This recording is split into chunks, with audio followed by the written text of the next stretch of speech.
भगवान महावीर स्वामी की जय। ओम नमो अरिहंतान, ओम नमो सिरि सिद्धान, ओम नमो आयरियान, ओम नमो विझायान, नमो लोय सब साहुन, ऐसो पंच नमोकारो, ऐसो पंच नमोकारो, सवे पावे पनासनो, मंगलानंच सवेसी, परमं हवै मंगलम्, मंगलानंच सवेसी, परमं हवै मंगलम्।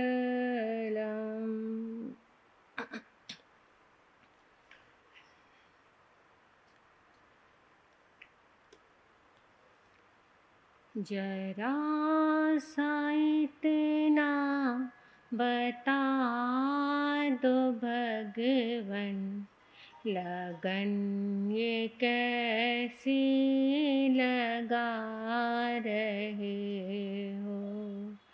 जरा इतना बता दो भगवन, लगन ये कैसी लगा रहे हो। मुझे में रह कर मुझे से मेरी ये खोज कैसी करा रहे हो। मुझे में रह कर मुझे से मेरी ये खोज कैसी करा रहे हो।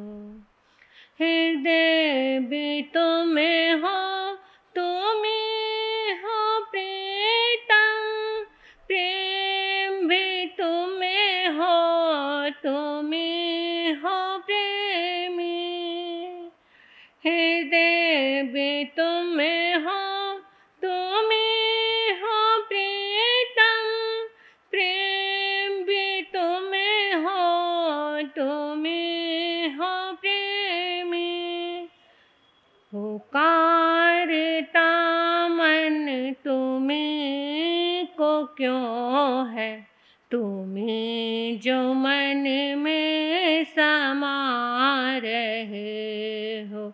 पुकारता मन तुम्हें को क्यों है, तुम्हें जो मन में समा रहे हो।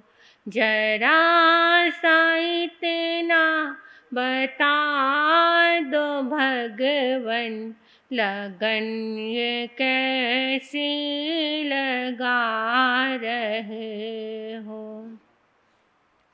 शिव भी तुम्हें हो, तुम्हें हो मोती, दीप भी तुम्हें हो, तुम्हें हो ज्योति। शिव भी तुम्हें हो, तुम्हें हो मोती, दीप भी तुम्हें हो, तुम्हें हो ज्योति। तुम्हीं को लेकर तुम्हीं को ढूंढूं, नई ये लीला रचा रहे हो। तुम्हीं को लेकर तुम्हीं को ढूंढूं, नई ये लीला रचा रहे हो। जरा सा इतना बता दो भगवन, लगन ये कैसी लगा रहे हो। मुझे मेरे है कर, मुझे से मेरी ये खोज कैसी करा रहे हो। मुझे मेरे है कर, मुझे से मेरी ये खोज कैसे करा रहे हो। ये खोज कैसे करा रहे हो। अहिंसा के पुजारी, करुणा मैत्री के मसीहा, परम पिता परमात्मा प्रभु महावीर स्वामी के चरणों में हृदय की अनंत अनंत आस्था के साथ वंदन करती हूँ, नमन करती हूँ। परम श्रद्धेय, परम आराध्य, परम पूजनीय गुरु जी महाराज के चरणों में वंदन करती हूँ, नमन करती हूँ। इस धर्म प्रांगण में उपस्थित मुमुक्ष आत्माओं, आपके भीतर विराजमान आपकी पवित्र आत्मा को मैं नमन करती हूँ।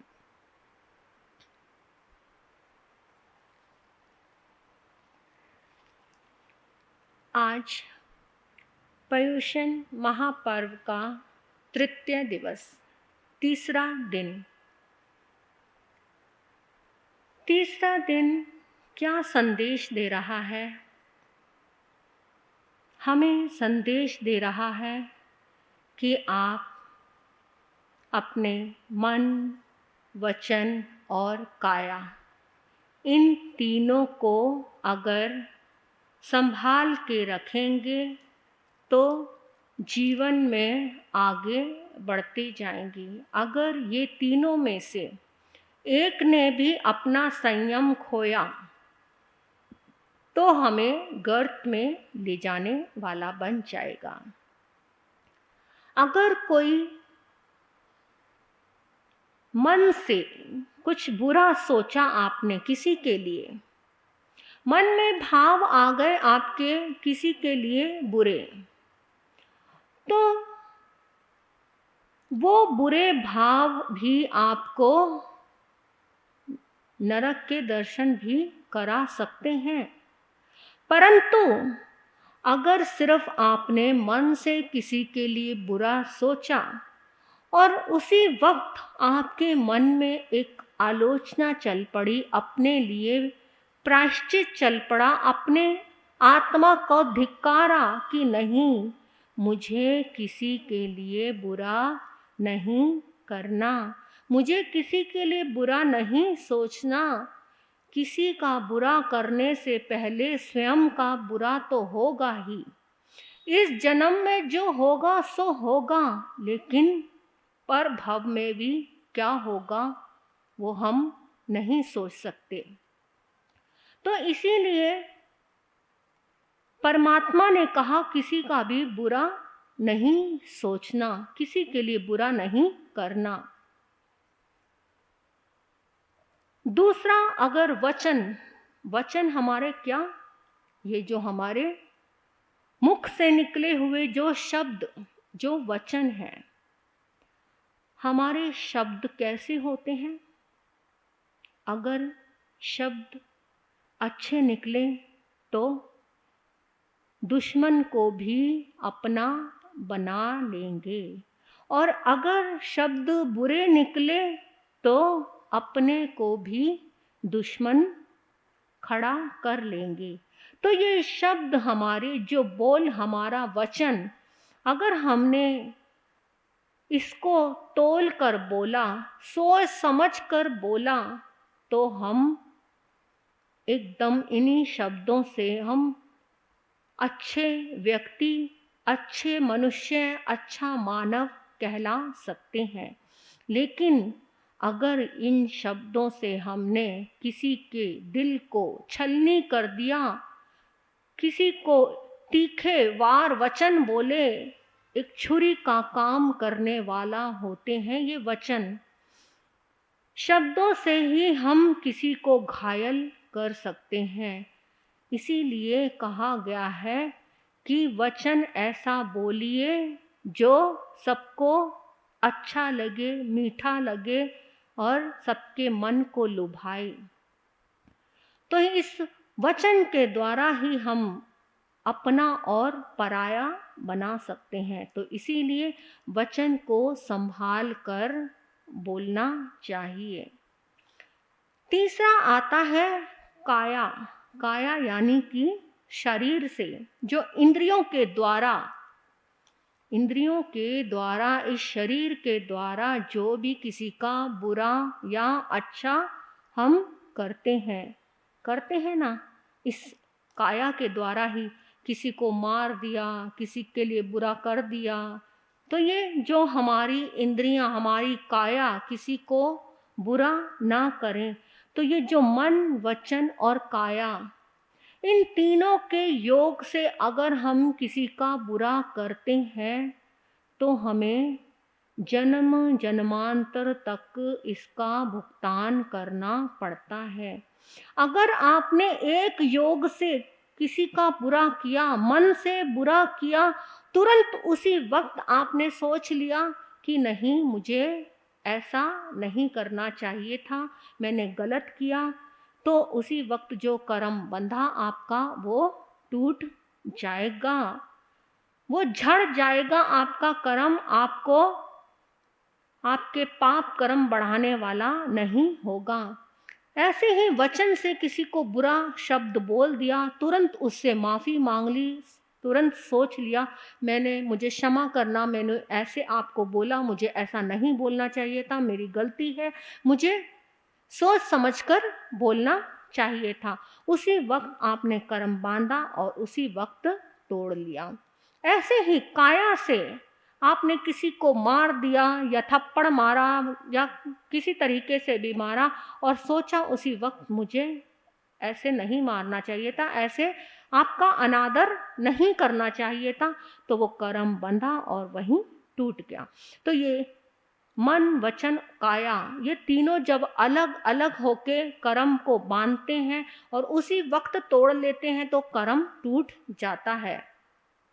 और अगर तीनों के संयोग से मन ने कहा ये कर ले, वचन ने कहा हाँ हाँ बिल्कुल कर ले, इसको मार दे, और काया ने उसको मार दिया, तो जब तीनों के संयोग से आपने मन, वचन, काया तीनों के संयोग से कोई भी कर्म बांधा तो वो टूटेगा नहीं, उसका भुगतान आपको करना ही पड़ेगा, क्योंकि एक निश्चित कर्म होते हैं और एक निकाचित कर्म होते हैं। निश्चित कर्म वो होते हैं जो एक ही वचन से बांधे और उसी वक्त तोड़ लिए, और निकाचित बंधन वो होता है जो आप तीनों योगों से बांधते हैं, मन, वचन और काया से। तो इसीलिए कहते हैं अपने इन योगों को थोड़ा संभाल कर चलेंगे, संभाल कर बोलेंगे तो हम कर्मों से बचे रहेंगे और आगे प्रभु के मार्ग पर चलने के हमारे कदम तैयार रहेंगे। तो हमारा शास्त्र हमें प्रेरणा दे रहा है कि हम किस राह पर चलें, किस प्रभु के बताए हुए सद्कर्मों पर चलें। हमने जिन धर्म को जो धारण किया है, जिन परूपित जो धर्म हमारे साथ हैं, उसको आगे ले जाकर हम भी उच्च मोक्ष की सीढ़ी को पा लें।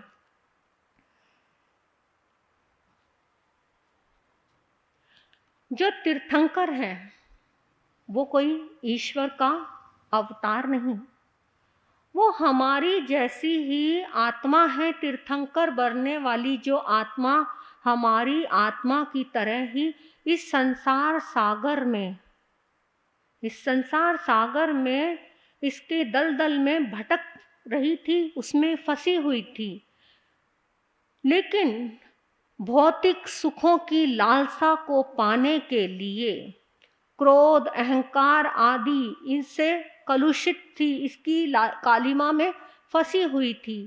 एक दिन सत्संग और संगति का एक संयोग मिलता है, जिससे उस आत्मा के नेत्र खुल जाते हैं और उसे किसका दर्शन हो जाता है? एक ऐसे ज्ञान का दर्शन हो जाता है कि वो आत्मा तीर्थंकर बनने वाली बन जाती है। तीर्थंकर की आत्मा कोई अलग आत्मा नहीं है, लेकिन तीर्थंकर बनने वाली जो आत्मा है वो संसार के सुख, वैभव आदि को त्याग कर आत्म चिंतन करते हुए और श्रद्धा भक्ति के साथ प्रभु को ध्याते हुए, सारे कष्टों को सहते हुए अपने चारों घाती कर्म का क्षय करती है और सिद्ध बुद्ध मुक्त हो जाती है। तो तीर्थंकर कैसे बनते हैं? ऐसे ही तीर्थंकर नहीं बना जाता। तीर्थंकर बनने के लिए अपने किसको? सबसे पहले हमें हमारी इंद्रियों को काबू में करना है, जो सबसे ज़्यादा विचलित होती हैं। हमारी आत्मा ही तीर्थंकर की आत्मा है। वही आत्मा, ये आत्मा भी तीर्थंकर बन सकती है, लेकिन पहले इसको हमें क्या करना है? काबू में लाना है।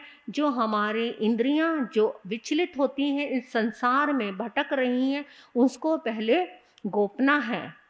सबसे पहले तो इंद्रियां ही विचलित होती हैं, फिर ये योग, मन, वचन और काया, इनको हमने कंट्रोल में करना है और फिर हम आगे बढ़ सकते हैं। आगे बढ़ने के लिए हमें इनको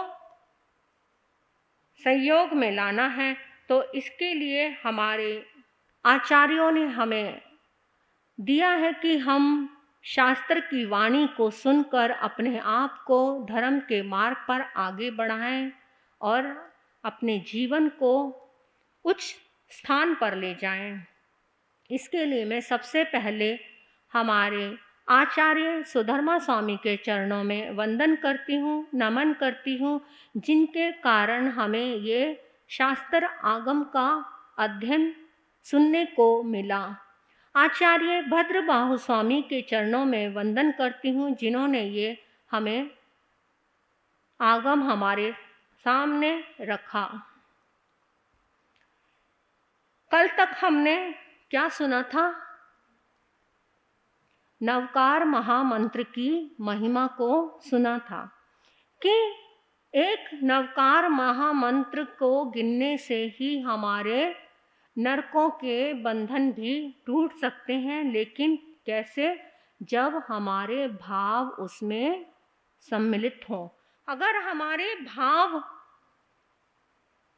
उसमें नहीं होंगे, हमारा मन इधर उधर भटक रहा है और हाथ में माला की गिनती चल रही है, मन का फिरता जा रहा है, तो मन का तो फिरता रहेगा, लेकिन मन का नहीं फिरेगा। इस मन को फिराना है तो भावों में आना बहुत जरूरी है। अब इसमें आता है, आगे हमारा वर्णन आ रहा है। सबसे पहले तो प्रभु महावीर स्वामी के जीवन का उल्लेख इसमें बताया है कि उनके कितने भवों की गणना हमें बताई गई है। महावीर की चेतना ने तो बहुत सारे भव किए, अनंत भव किए, लेकिन उन भवों को हम नहीं जानते। हमारे सामने सिर्फ 27 भव आए। क्यों? क्योंकि जिन भवों से प्रभु की चेतना ने सम्यक्त्व को प्राप्त किया, जब धर्म के मार्ग पर वो चेतना आई, तब से वो भव हमारे सामने आए।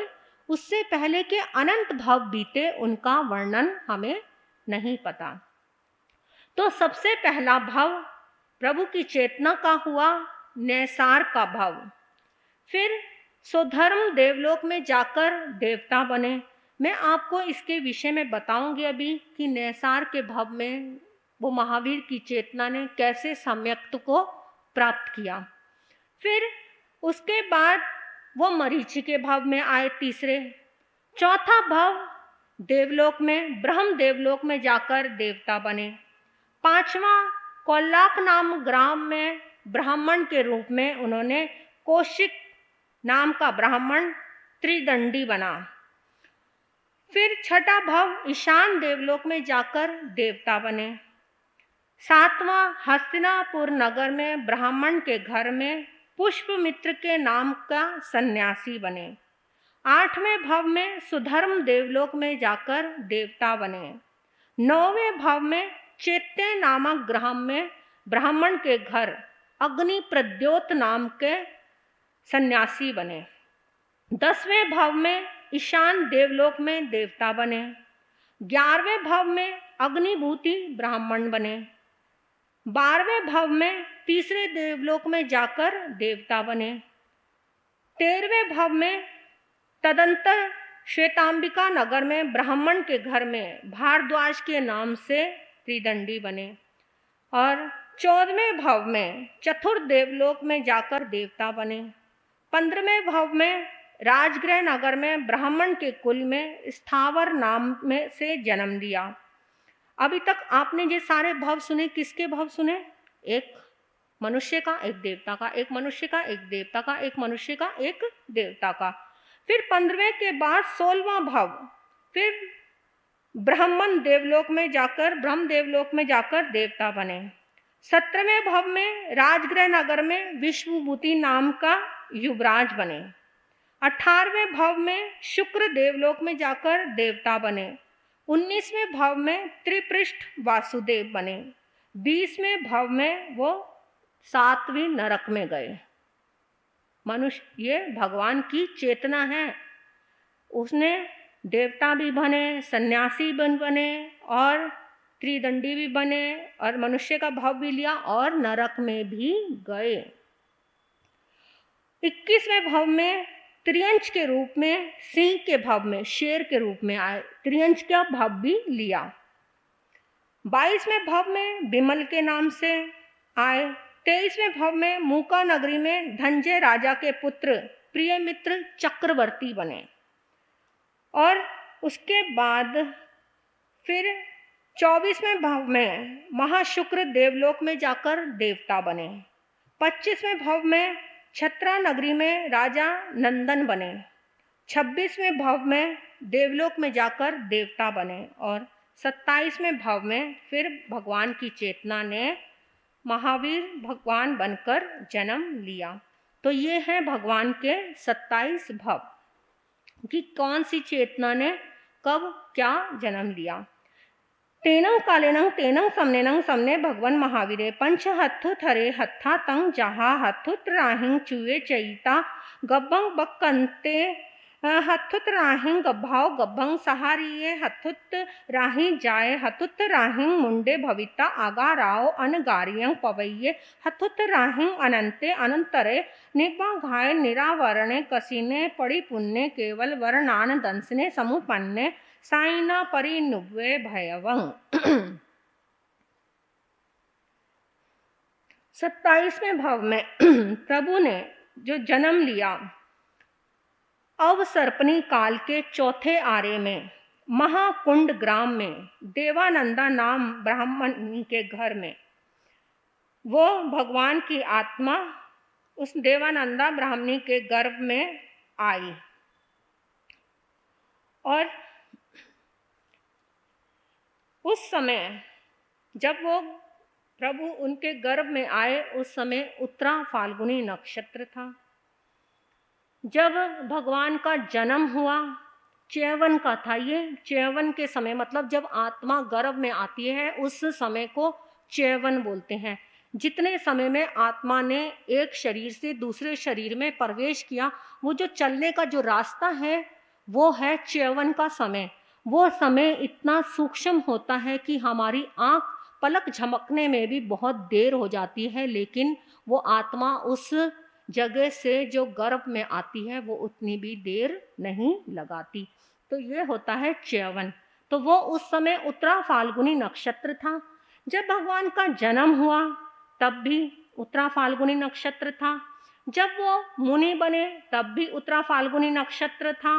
और जब भगवान को केवल ज्ञान हुआ तब भी उत्तरा फाल्गुनी नक्षत्र था। लेकिन जब भगवान को निर्वाण हुआ, मोक्ष में पधारे, उस समय स्वाति नक्षत्र था। उस समय नक्षत्र बदला था, तब स्वाति नक्षत्र था।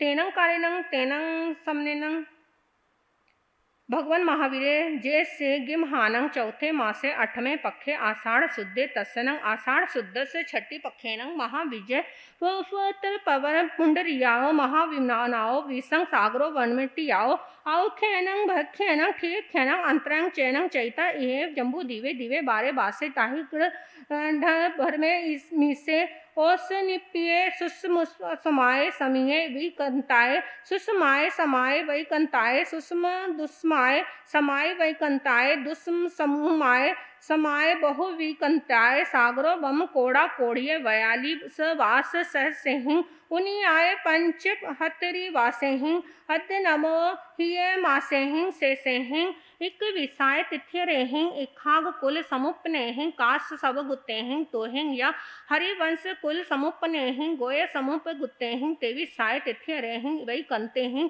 समने भगवान महावीरे चरी में तिथ्यरे पुव तिथ्यर नित्य महान कुंड गामे नैरे उसब दत्तस महानस कोड़ार सगुतस भाई रियाय देवानंदाय माहिनीय जालंधर रस गुताय पुवरता वरत काल समयंसी हतुत राहिं नख तेनंग जोग मुबा गयनंग आहार रखिए भवकंतिये शरीर वकंतिये कुछंसी गवताय बकंते।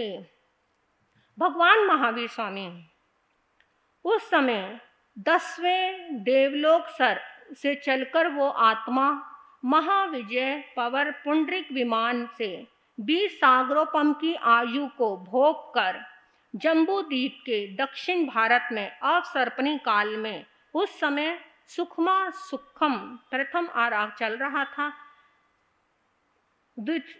इस समय चौथा आरा चल रहा था। पहला था सुखमा सुखम, दूसरा सुखम, तीसरा सुखमा दुखम और चौथा दुखमा सुखम। चौथे आरे के में भगवान ने काश्यप गोत्री के घर में भगवान महाकुंड नगर में कोंडाल गोत्री ऋषभदेव ब्राह्मण की स्त्री जालंधर गोत्री देवानंदा ब्राह्मणी की कुक्षी में मध्य रात्रि के समय जब उत्तरा फाल्गुनी नक्षत्र का योग हो रहा था, उस समय वो आत्मा प्रभु देवानंदा ब्राह्मणी के गर्भ में पधारे। उस समय जब वो आत्मा गर्भ में आई तो उनको 3 ज्ञान थे। तीर्थंकर की जो आत्मा होती है उनको 3 ज्ञान जन्म से ही होते हैं, मति ज्ञान, श्रुत ज्ञान और अवधि ज्ञान। 3 ज्ञान उस आत्मा को जन्म से ही होते हैं। बाहर आने के बाद जब वो आत्मा दीक्षा लेती है तब उनको वो चौथा ज्ञान प्रकट होता है। 3 आत्मा गर्भ से ही होते हैं। तो उस समय देवानंदा ब्राह्मणी अनिद्रित अवस्था में सोई हुई थी। उन्होंने बहुत ही सुंदर 14 स्वप्न देखे तो उठकर बैठ गईं और अपने स्वप्नों को देखकर बैठी, हर्षित हुई, खुशी से नाच उठी और नाचते हुए मधुर स्वर में उन्होंने पतिदेव को जगाया। ऋषभदत्त जहाँ सोए हुए थे उनको जगाया और हाथ जोड़कर उनको कहने लगी। एवं खलु थोड़ा सा हम शास्त्र को भी पढ़ेंगे, साथ साथ हिंदी भी बताते चले जाएंगे क्योंकि हमें शास्त्र को भी पढ़ना है।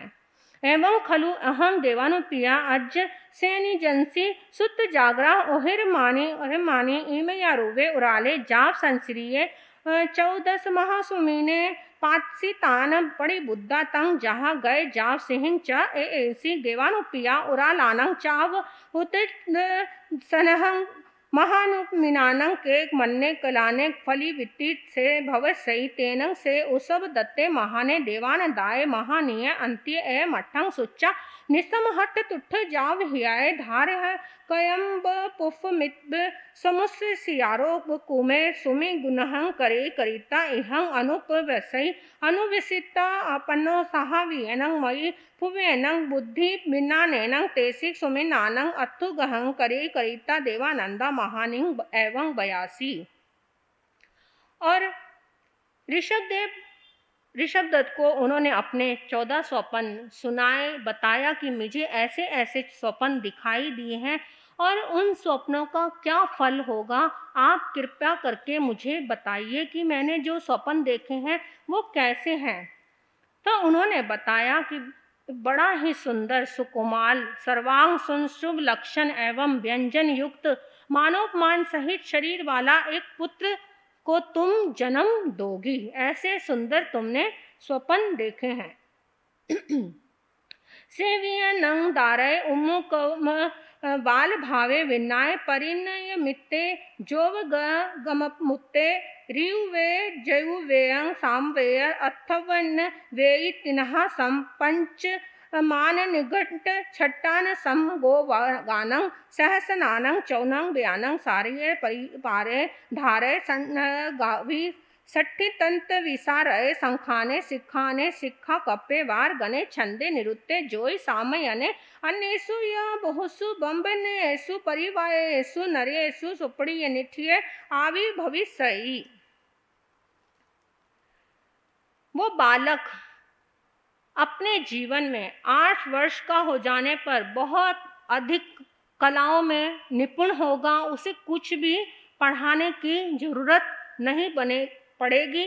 वो बहुत अच्छा बलवान बुद्धि वाला, शास्त्रों का बहुत ही पारंगत होगा। तुमने बहुत ही सुंदर स्वप्न देखे हैं।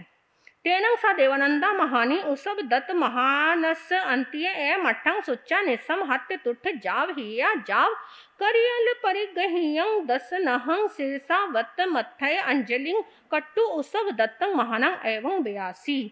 ऐसा देवानंदा ब्राह्मणी ने सुना। सपनों का अर्थ सुनकर समझकर ध्यान रखती हुई और वो बहुत ही खुशी से हर्षित होकर अपने आप को बहुत ही भाग्यशाली मानने लगी और उन्होंने उन स्वप्नों के लिए स्वप्नकार को बुलाया और उनको ये सब स्वप्न बताए, उनको दान दिया और कहने लगी तेनं कालेनं तेनं समनेनं सख्य देविदे देवराया बज्ज पानी पुरंग दरे सखे मघव पाग सांसने साहिठे लोग घिवई 32 विमान सहसाइन हिवनाय वहाने सुरिंदे अय वर बत्थ धरे आलिये माल उड़े नव हेम चारु चित्त चंचल कुंडली विहं उज्जमान गल्ले महडिये महव जुये महावले महायसे महान भावे महानु सुखे भावर बोंदी पलंग बन्न मान धरे सोह पे कप्पे सोह में बड़ी संगे बमाने सोह माय सभाए संखिसी सिहा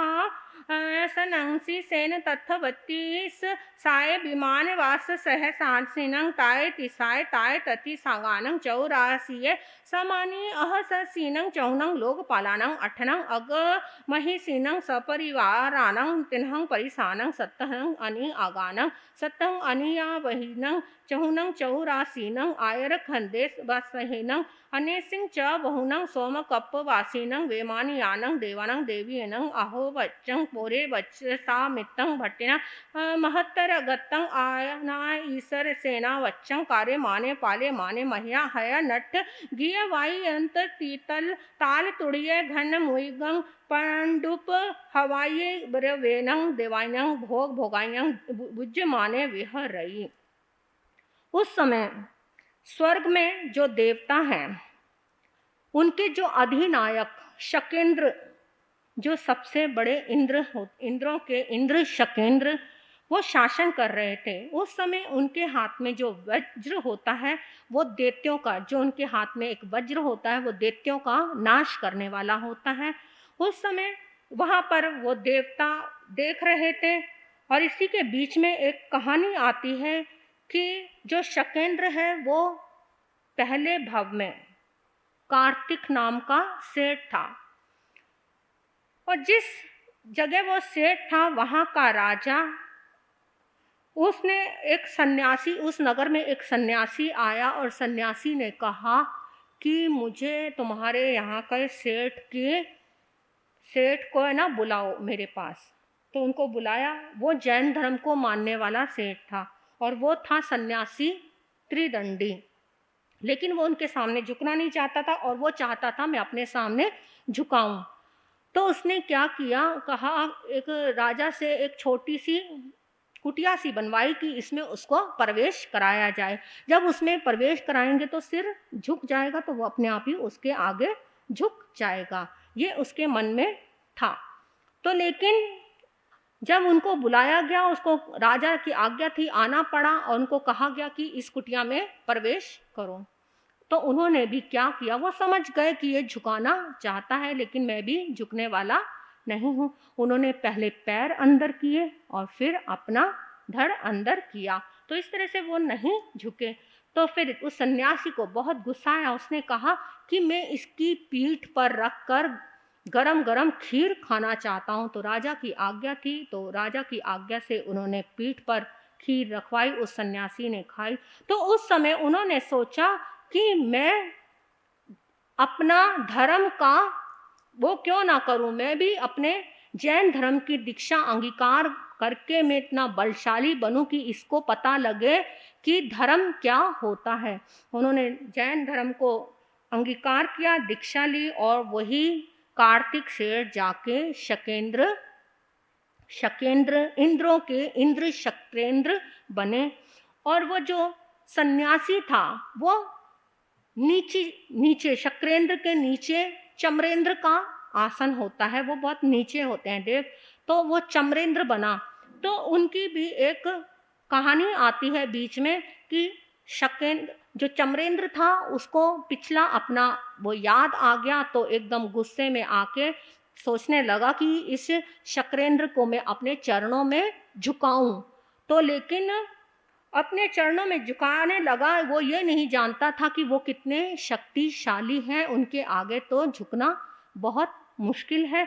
लेकिन फिर भी उसने क्या किया कि वो रास्ता नहीं आता था, बहुत मुश्किल था, मतलब शक्रेंद्र के पास जाने का रास्ता, लेकिन प्रभु का सहारा लेकर वो शक्रेंद्र के पास पहुंच गया। उनके वहां पर जाके प्रहार करने लगा, चिल्लाने लगा, बोलने लगा।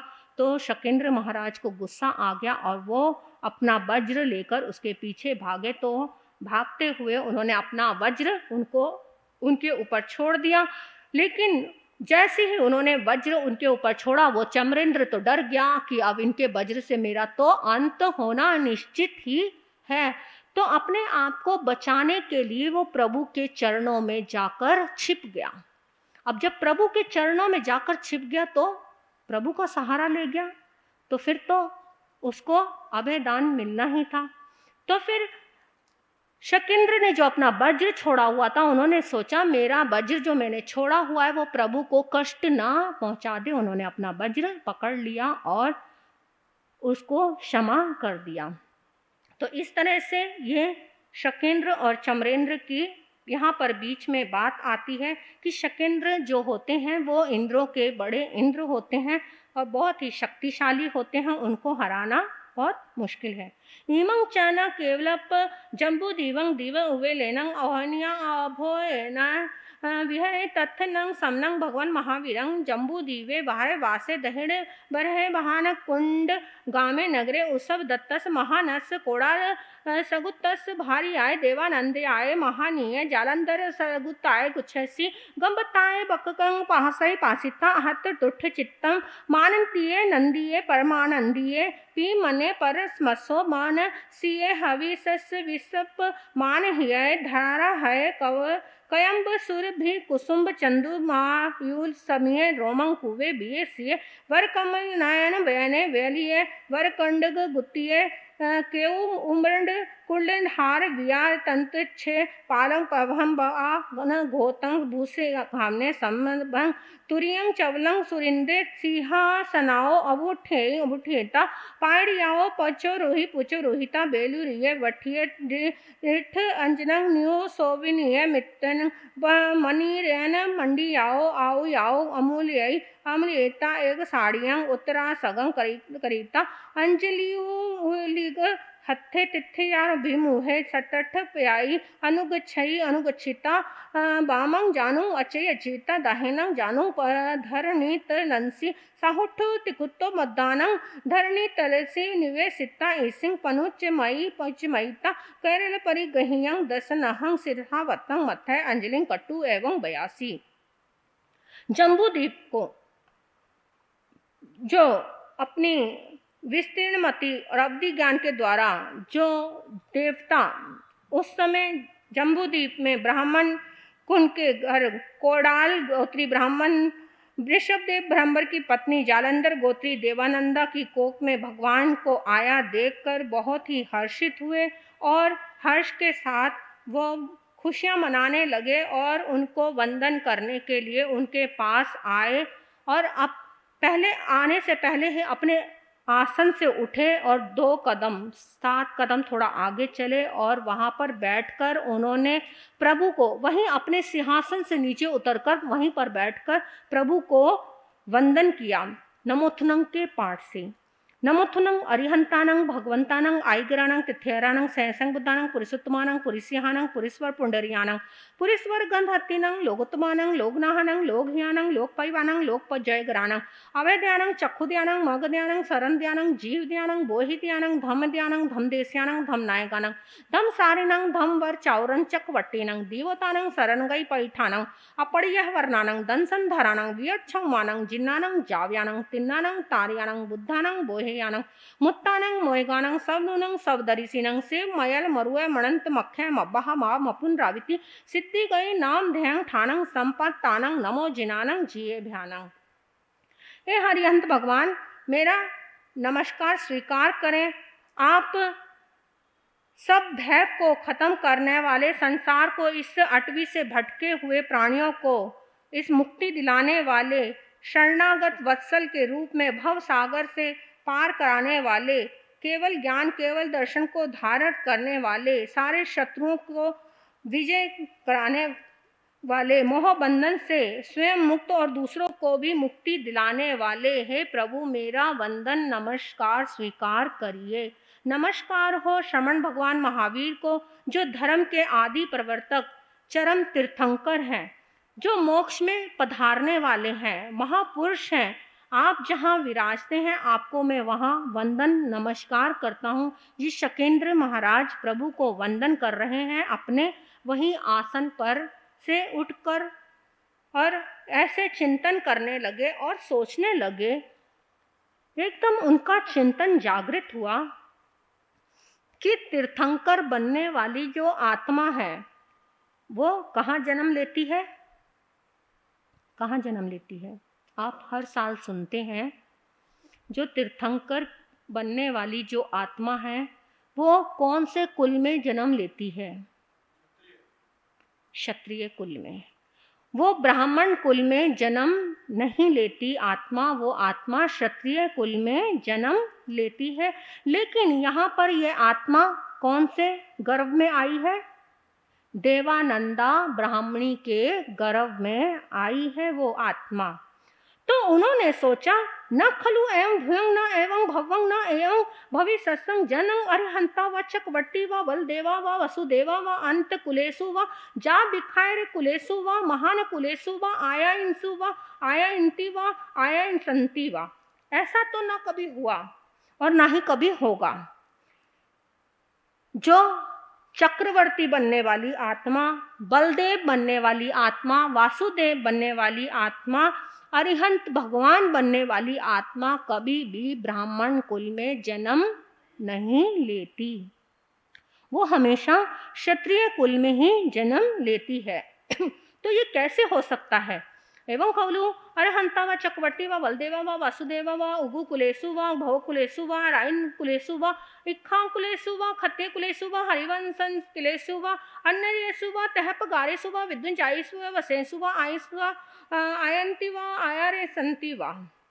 तो ये ऐसे ऐसे जो कुलों में जन्म लेने वाली आत्मा, तो ये इस कुल में कैसे जन्म ले सकती है? तो उन्होंने कहा कि ये तो आश्चर्यकारी घटना है, ऐसा तो कभी ना हुआ और ना ही कभी होगा। तब उन्होंने क्या किया? नाम कुत्तस व कम्मस अखिनस अवेशेस अनिजनस उद्ययनं जंग अरहंता व चक्रवर्ती व बलदेवा वासुदेवा अनंत कुलेशु व जा महाकुलेशु व अयंसी व कुशिंसी व कंताय बकतिंसा बकमंती व बकविसंती व नो चेव नंग जोनी जमंग निख मेनंग मिख मंतु व निखमंती व निखमंतिसबा। तो अब मुझे इसके लिए कुछ ना कुछ तो करना ही पड़ेगा, क्योंकि ये आत्मा इस कुल में जो जन्म ले रही है, तो इसके लिए मुझे दूसरे उसमें उसको भेजना पड़ेगा। भगवान महावीर स्वामी के महाकुंड ग्राम में कोंडाल ब्राह्मण के घर में जो इस देवानंदा की कुक्षी में भगवान पधारे हैं, तो उसको बदलने के लिए उन्होंने क्या किया? ऐसा विचार करके उन्होंने हिरण्यगमेशी देव को बुलाया। भगवान महावीर महाकुंड ग्राम के निवासी ऋषभदेव ब्राह्मण की धर्मपत्नी देवानंदा की कुक्षी से क्षत्रिय ग्राम के निवासी ज्ञात कुल के क्षत्रिय सिद्धार्थ राजा की धर्मपत्नी त्रिशला की कुक्षी में सहारण कर दिया हिरण्यगमेशी देव ने। किसने? इधर आप ध्यान दें मेरी तरफ, किसने बदला? गर्भ को चेंज किसने किया? हिरण्यगमेशी देव। उन्होंने देवानंदा ब्राह्मणी की कुक्षी से महावीर की जो चेतना थी उसको वहां से निकाल कर किसकी कुक्षी में रख दिया? त्रिशला माता की कुक्षी में रख दिया। उन्होंने एकदम उसको चेंज, गर्भ को चेंज कर दिया। एवं खलु देवानुपिया एवं भूयंग न एवं भवंग न एवं भविष्यंग जंग न अरहंता व चक्रवर्ती व बलदेवा वसुदेवा अनंत कुलेशु जा विखम कुलेशु आयवस एवं खलु अरिहंता व चक्रवर्ती व बलदेवा वासुदेवा व उग्गम कुलेशु व जा हरिवंश कुलेशु व अन्य यरेशु व तहप गारेशु व विद्युंजाय कुलेशु आयंसु व। तो हिरण्यगमेशी देव ने ऐसा किया और वहां जाकर उनको चेंज कर दिया।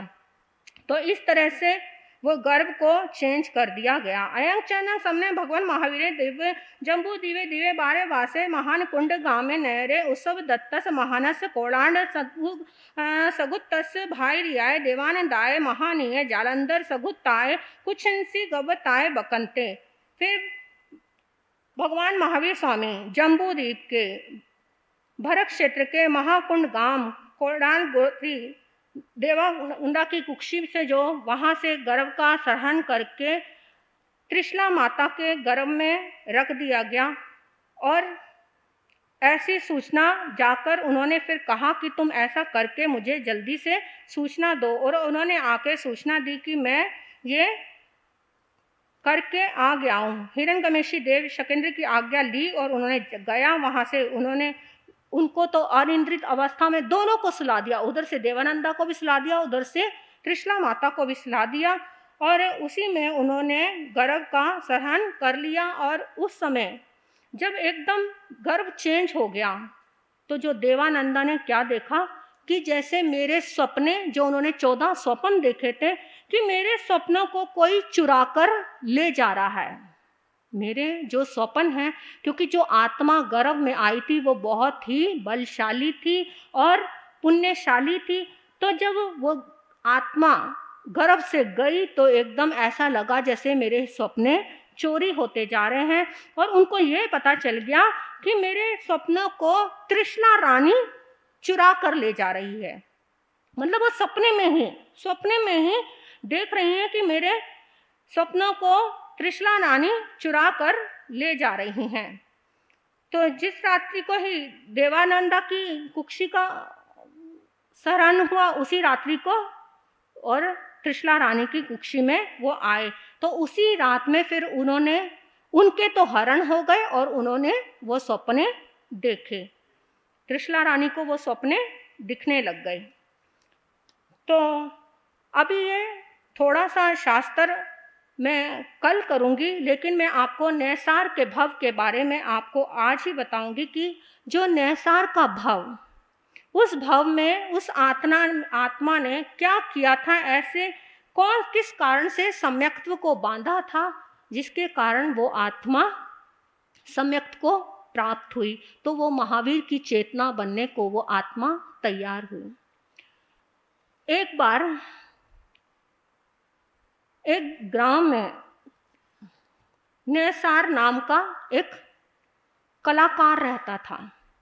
कहते हैं कि पेड़ को बड़ा होने में बहुत कष्ट झेलने पड़ते हैं ना। पेड़ जब आप लगाते हैं पेड़ को, पहले उसमें पानी डालते हैं, खाद डालते हैं, इतना कुछ करा जाता है, उसके अंदर आंधी भी आती है, तूफान भी आते हैं, बरसात भी होती है, लेकिन उसको बड़ा होने में बहुत कष्टों को झेलना पड़ता है। ऐसे ही एकदम वो पेड़ बड़ा नहीं होता और आपको फल फूल देने वाला नहीं होता। तो ऐसे ही फूल को खिलने में भी बहुत कष्टों का सामना करना पड़ता है, अपने आसपास के कांटों को उसे सहना पड़ता है। तो जिस तरह से कोई भी आत्मा बलवान बनती है, एकदम उठती है, कोई भी आत्मा बड़ी बनने के लिए जब तैयार होती है तो उसको भी बहुत सारे कष्टों का सामना करना पड़ता है, क्योंकि कोई भी चीज़ जब हम अच्छी करने लगते हैं तो कुछ ना कुछ कष्ट तो जीवन में जरूर आते हैं।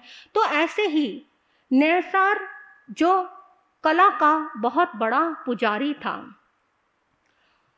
वो काष्ठ से जो लकड़ी को एकदम सुधार कर उसकी सुंदर प्रतिमा बना देता था। ऐसा सुंदर उसका जीवन था, मतलब वो अपने जीवन से ही कला को अंदर के भावों में जब अगर हम किसी को उभार कर नहीं लाएंगे अंतर आत्मा से, तो बाहर भी सौंदर्य दिखाई नहीं देगा। तो वो इतना सुंदर कलाकार था। एक बार जिस नगर में नैसार रहता था, वहाँ का राजा वो सौंदर्य का ही पुजारी था। वो चाहता था कि मेरा नाम इस नगरी में ऐसे फैल जाए कि युगों युगों तक, मतलब आने वाली पीढ़ी दर पीढ़ी मेरे नाम को याद रखे, मुझे भूल ना जाए। तो उसके लिए उसने क्या सोचा, अगर मैं कुछ बनवाता हूँ, धन से कुछ ऐसा करता हूँ तो भी खत्म हो जाएगा, कुछ प्रजा को बांटता हूँ तब भी भूल जाएगी प्रजा, हर चीज मिटने वाली है, धन से सब कुछ खरीदा जरूर जा सकता है लेकिन कुछ याद रखा नहीं जा सकता। तो उसके मन में एक भाव उभरे कि मुझे कुछ ना कुछ ऐसा करना चाहिए जो दुनिया आने वाली मुझे याद रखे। उसने सोचा कि क्यों ना मैं ऐसी मूर्तियां बनवाऊं, ऐसी कलाकृतियां बनवाऊं जो युगों युगों तक लोग याद रखें। तो उसने क्या किया, अपने मंत्री से डिस्कशन की, अपने मंत्री को कहा कि मैं ऐसा ऐसा चाहता हूँ, तुम हमारी नगरी के जो भी कलाकार हैं उनको बुलाकर लाओ और उनको बताओ कि मुझे ऐसी ऐसी कलाकृतियाँ चाहिए, मुझे ऐसी ऐसी मूर्तियाँ चाहिए। ठीक है, उसने कहा, अब वो बात अपनी नगरी में फैला दी। आए सब कलाकार आए, उन्होंने कहा हम बहुत सुंदर कला बना सकते हैं। वो कहते हैं मुझे ऐसी मूर्ति चाहिए इस प्रकार की, ये युगों युगों तक भी लोग भूले ना। तो उन्होंने कहा, आपस में डिस्कस की कि ऐसी कलाकृति तो बनाता है नैसार, जो हमारी नगरी में नैसार रहता है, वो बहुत सुंदर मूर्तियां बनाता है, उसके जैसी तो कोई भी नहीं बना सकता। तो सब ने मिलकर उसी का नाम लिया। अब राजा ने उसको बुलाया। राजा ने कहा, मैंने सुना है कि तुम बहुत सुंदर कलाकृतियां बनाते हो, तुम बहुत सुंदर मूर्तियां बना सकते हो, तो मुझे ऐसी मूर्तियां चाहिए जो दुनिया कभी भूले भी ना। उसने कहा, हाँ हाँ महाराज, जरूर जरूर, आपकी जो आज्ञा, मैं ऐसी मूर्तियां बनाऊंगा, ऐसी मूर्तियां बनाऊंगा जो दुनिया कभी नहीं आपको भूलेगी, हमेशा याद रखेगी कि आपने ऐसी ऐसी मूर्तियां बनाई। तो अब तैयारी हो गई, आवाज नहीं आ रही, तो तैयारी शुरू हो गई। अब तैयारी शुरू हो गई और जिन मूर्तिकारों ने उसका नाम लिया, उसने उनसे कोई सहयोग नहीं लिया, ना उनको बोला, ना उनसे सहयोग लिया, और खुद ही काम को करना शुरू कर दिया। अब जिन्होंने नाम लिया, जिसने आपके बारे में बताया, अब आप उसी को ही पीछे छोड़कर खुद आगे चल पड़ो तो उनको कैसा लगेगा? कैसा लगेगा? बुरा लगेगा ना। वो कितने दुखी हो जाएंगे कि हमने तो इसको सम्मान दिलाया और इसने हमारा अपमान कर दिया। अब उसकी तो चल रही है क्रिया। अब वो आया घर में खुशी होके, अपनी पत्नी को कहा, उसकी पत्नी का नाम शिवा था, उसने अपनी पत्नी को कहा कि शिवा देखो, इतने इतने कलाकारों को छोड़कर राजा ने मेरा नाम लिया और कहा कि मैं ही सुंदर मूर्तियां बना सकता हूँ। ऐसा सुनते ही उसके अंदर क्या आ गया, जैसे ही राजा ने कहा कि तुम ही बना सकते हो ऐसी मूर्तियां, तो उसके अंदर अहंकार ने जन्म ले लिया। जब अहंकार जन्म ले लेता है तो वो क्या करता है? वो गिराने का कारण ही बनता है। तब शिवा ने कहा, वो बहुत समझदार पत्नी थी उसने कहा कि स्वामी, आपका जिन्होंने नाम लिया, आप उन सबको साथ में लेकर कार्य करें तो बहुत अच्छा होगा। अरे सारी दुनिया मेरे तारीफ करेगी, सारी दुनिया मेरा नाम लेगी, राजा ने तक मेरा नाम ले, लेकिन तू मेरी तारीफ नहीं करेगी, तू मेरे लिए कुछ नहीं कर सकती। लेकिन उसने अनसुनी करी अपनी पत्नी की और काम करना शुरू कर दिया। करते करते 6 महीने व्यतीत हो गए। कला कृतियां बहुत सारी तैयार हो गईं, कुछ कार्य अभी बचा था। तो राजा को उन्हीं कलाकारों ने जिन्होंने उसका नाम लिया था, क्योंकि अंदर से तो वो घुट गए थे, चिढ़ गए थे कि ये तो अकेला ही सब कुछ कर रहा है, हमें पूछा तक नहीं, तो अंदर ही अंदर चिढ़े बैठे थे। तो उन्होंने ईर्ष्या में आकर कुछ ऐसी घटना घटी और राजा को जाकर कहा कि जो नैसार मूर्तियां बना रहा है, जाकर आप देख तो लीजिए कि वो कैसी कलाकृतियां बना रहा है, सुंदर है भी या नहीं। राजा ने भी कहलवा के भेज दिया, ठीक है, हाँ, कि मैं तुम्हारी कल देखने आ रहा हूँ कला भवन में कि कैसी तुमने ये मूर्तियां बनाई हैं। अब उसको पता लगा, उसने कहा, हाँ ठीक है महाराज, अभी पूरी तरीके से तैयार तो नहीं हुई है, लेकिन आप देखना चाहते हैं तो देख लीजिए।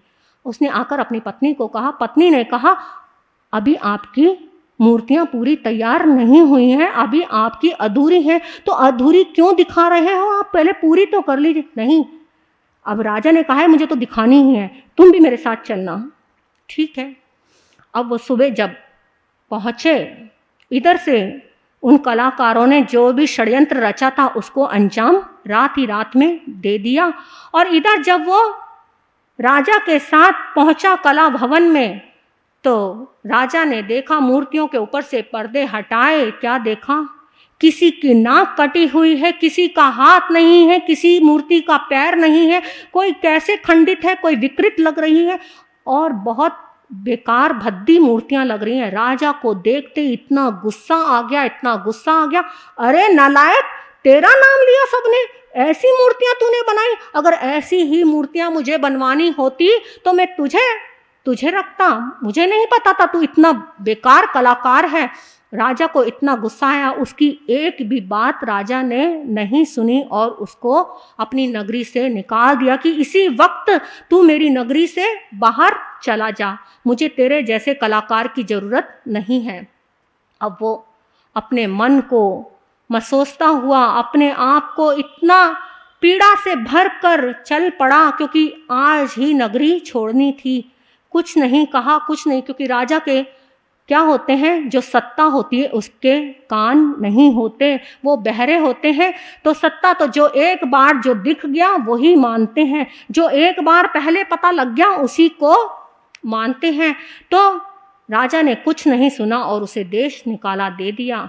अब वो चल पड़ा, पत्नी पीछे पीछे, उसने भी कुछ नहीं पूछा। पता चल गया कि ये चोट खाया हुआ है, इसके अंदर बहुत बड़ी पीड़ा है, और चल पड़ा। जा रही है पत्नी पीछे पीछे, उसको पता नहीं वो कहाँ जा रहा है, चलता जा रहा है, चलता जा रहा है। जाते जाते एक पहाड़ पर चढ़ गया, उसे भी नहीं पता कि मैं कहाँ जाऊंगा, अब क्या। पर मन में इतना दुख है कि मैंने कभी किसी का बुरा नहीं किया, तो किसी ने मेरा इतना बुरा क्यों किया। मैंने तो किसी को कुछ नहीं कहा, लेकिन चलता जा रहा है और जाते जाते एकदम छलांग मारने ही लगा। पीछे से पत्नी ने हाथ पकड़ लिया। नहीं, कहाँ जा रहे हो, आओ बैठो। पकड़ कर ले आई, एक पेड़ की छाया पर जाकर बिठा दिया। अंदर से तपन इतनी जबरदस्त है, पेड़ की छाया में बैठे हैं, लेकिन अंदर से बहुत शरीर जल रहा है। उधर से एक संत निकलते हुए दिखाई दिए। जब संत को निकलते हुए देखा नैसार ने, तो देखा तो क्या, देखता ही रह गया। वो इतनी कड़ी धूप में चल रहे हैं और एकदम उनके चेहरे पे इतनी सौम्यता, इतनी मधुरता, और मैं शीतल छाया में बैठा हुआ हूँ, तब भी जल रहा हूँ। आ गया, उनके चरणों में झुक गया और कहने लगा, आप तो इतनी धूप में भी एकदम शीतल छाया की तरह सुंदर दिख रहे हैं, और मैं शीतल छाया में बैठकर भी जल रहा हूँ आग की तरह। तो फिर उन मुनियों ने कहा कि तुम जलने को तैयार हुए तभी किसी ने तुम्हें जलाया। अगर तुम जलने को तैयार नहीं होते, तुम्हें कोई नहीं जला सकता था, क्योंकि राख को अगर कोई जलाए तो क्या वो जल सकती है? नहीं, राख नहीं जल सकती, क्योंकि वो जलने को तैयार ही नहीं है। इसीलिए तुम्हें वही जला सकता है जब तुम जलने को तैयार हो, तुम जलो ही मत। उन मुनि महाराज ने उनको उपदेश दिया, समझाया, और उधर से उसने बहुत भावों के साथ थोड़ा बहुत शिवा अपने साथ जो लेकर आई थी, वो अंतर हृदय के भावों से, उच्च भावों से उसने मुनि महाराज को वो बहराया। जो वो दान दिया, जो भावों से जो बहराया, वो नैसार के सम्यक्त्व की नींव थी। वो नींव डाली गई ये सम्यक्त्व की, क्योंकि उच्च परिणामों से, इतने भावों से जो आहार बहराया उन्होंने, तो उस समय वो चेतना ने, वो महावीर की चेतना ने सम्यक्त्व को धारण किया। अब जब वो शीतल हुए, ठंडे हुए, मुनि महाराज ने उनको समझाया और कहा कि आप ऐसे अपने आप को मलिन मत कीजिए। और फिर वो जब समझाया तो वो शीतल बने, ठंडे हुए, अपने आप को ही दोष देने लगे कि मेरी ही गलती है, मैंने किसी को भी साथ में नहीं लिया, मुझे सबको साथ लेके चलना चाहिए था। मैं अपने आप को ही सर्वश्रेष्ठ मान रहा था। मैं सोच रहा था मैं ही जो हूँ सब कुछ करने वाला, मैं ही कर सकता हूँ सब कुछ, और मेरे साथ कोई कुछ भी नहीं कर सकता। तो जब इंसान स्वयं ये सोचता है कि मैं ही, जो मेरे पास है बस वो मुझे ही मिले, किसी और को ना मिले, तो ऐसा उसको कुछ भी नहीं मिलता। वो हमेशा वो शांति को भी प्राप्त नहीं कर सकता, जो स्वयं ही रखना चाहता है हर चीज। लेकिन अब वो उधर से उसका मन बदला, इधर से उनका भी मन बदला। वो थे जो कलाकार थे, उनका भी मन बदला, और उन्होंने क्या सोचा कि हमने बहुत बड़ी गलती की, हमें उसके साथ ऐसा नहीं करना चाहिए था। उस बेचारे का तो कोई दोष नहीं था, तो वो तो बना रहा था, लेकिन हमने उसके साथ ऐसा षड्यंत्र रचा जिसके कारण उसको राजा ने देश से निकाल दिया। तो उधर से उनके मन में भी ग्लानि भाव आया, क्योंकि उधर से उसके मन में आया तो इधर से उसके मन में भी आ गया, और वो राजा को उन्होंने अपनी गलती प्रकट की और नैसार के बारे में बताया। तो राजा को भी एकदम अफसोस हुआ कि मैं राजा होकर भी न्याय नहीं कर सका। तो राजा और ये प्रजा सारे मिलकर इधर नैसार के पास चल पड़े, और नैसार इधर उनके पास आ रहा है, और जब आया, दोनों आपस में मिले तो क्षमा याचना की एक दूसरे के साथ कि हमें ऐसा नहीं करना चाहिए था, हमसे बहुत बड़ी भूल हो गई, हमें ऐसा नहीं करना चाहिए। अब मिलकर सबने एक साथ उसको बनाना फिर से शुरू किया। जो कार्य 6 महीने में भी पूरा नहीं हुआ था वो 6 हफ्तों में पूरा हो गया। अब वो इतनी सुंदर मूर्तियां बनकर तैयार हो गई।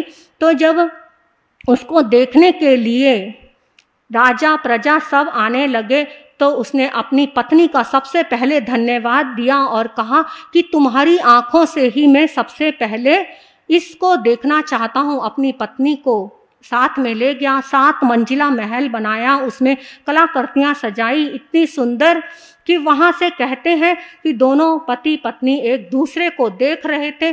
देखते देखते एक दूसरे का दोनों का पैर फिसला और वहीं से उनका प्राणांत हो गया। और वो चेतना वहाँ से जाकर, क्योंकि उस चेतना ने सम्यक्त्व तो प्राप्त कर ही लिया था, मन में संकित का बीज डल गया था, श्रद्धा का बीज डल गया। जब किसी के अंदर डालना हो तो सम्यक्त्व का, श्रद्धा का बीज डालें, द्वेष का बीज ना डालें। द्वेष का बीज डाल दिया तो पतन का कारण बनेगा और श्रद्धा का बीज डाल दिया तो वो उत्थान का कारण बनेगा, वो मोक्ष की सीढ़ी पर जाने का पहला कदम हो जाएगा। तो वो आत्मा ने मोक्ष की सीढ़ी पर जाने के लिए कदम रखा और वो तैयार हो गई। तो ऐसे नैसार की आत्मा ने सम्यक्त्व को पाया।